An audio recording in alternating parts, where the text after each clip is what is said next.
Défaite 5-2 dans un derby de Madrid. Cela n'est pas arrivé il y a très longtemps et je pense que Xabi Alonso a tronqué ses principes dans un match aussi important.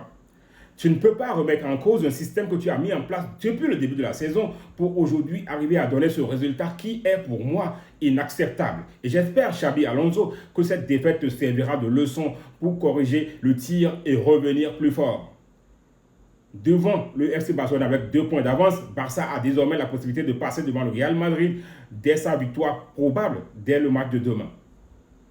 Pourquoi changer un système qui marchait depuis le début de la saison le jour du derby? Pourquoi mettre Jude Bellingham titulaire alors qu'il revient d'une longue blessure? Pourquoi remettre en cause un système qui a fonctionné depuis le début de la saison?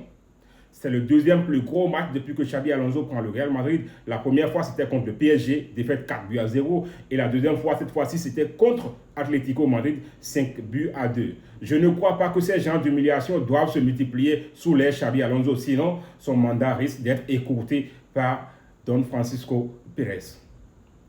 Au Real Madrid, on a des principes. Et aujourd'hui, j'ai compris une chose. Xabi n'a pas su trouver les solutions. Kylian Mbappé, malgré sa grande forme, ne peut pas tout gérer devant. Il est vrai que l'attaque du Real Madrid donne quelques résultats. Marquer 2 buts au Metropolitano, c'est déjà un score, c'est déjà un résultat, c'est déjà une performance. Mais à quel moment la charnière Militao, Dean Huijsen explose devant l'attaque de l'Atlético de Madrid? Oui, Militao a été blessé en première mi-temps. Mais on peut dire déjà que ça n'allait pas parce qu'en première mi-temps, le Real encaisse 2 buts. Mais avec l'arrivée de Raúl Asensio, ça n'a pas changé. La preuve, c'est 3 buts encaissés dans la seconde mi-temps pour 0 but marqué. Déjà, on peut tirer certaines conclusions pour dire que l'attaque du Real Madrid fait du job. Mais aujourd'hui, le milieu a disparu et la défense n'a pu contenir les assauts de l'Atlético de Madrid.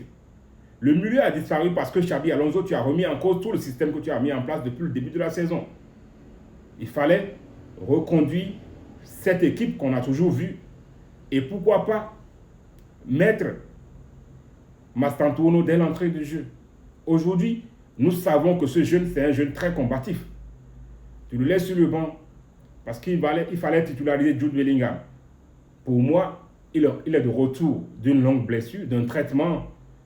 Mais le mettre titulaire dans un match aussi engagé face à une équipe de l'Atlético de Madrid qui est en train de monter en puissance, c'est une grosse erreur. Et j'espère, Xabi Alonso, que tu tireras les bonnes conclusions, les bonnes résolutions de ce fiasco que le Real Madrid vient de subir. C'est une humiliation.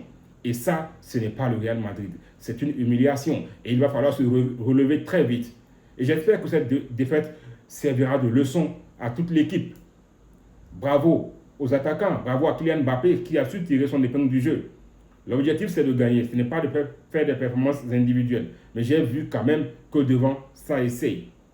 Et il va falloir donc trouver les solutions au milieu et en défense pour éviter que notre équipe prenne de l'eau comme ça lors des grandes rencontres.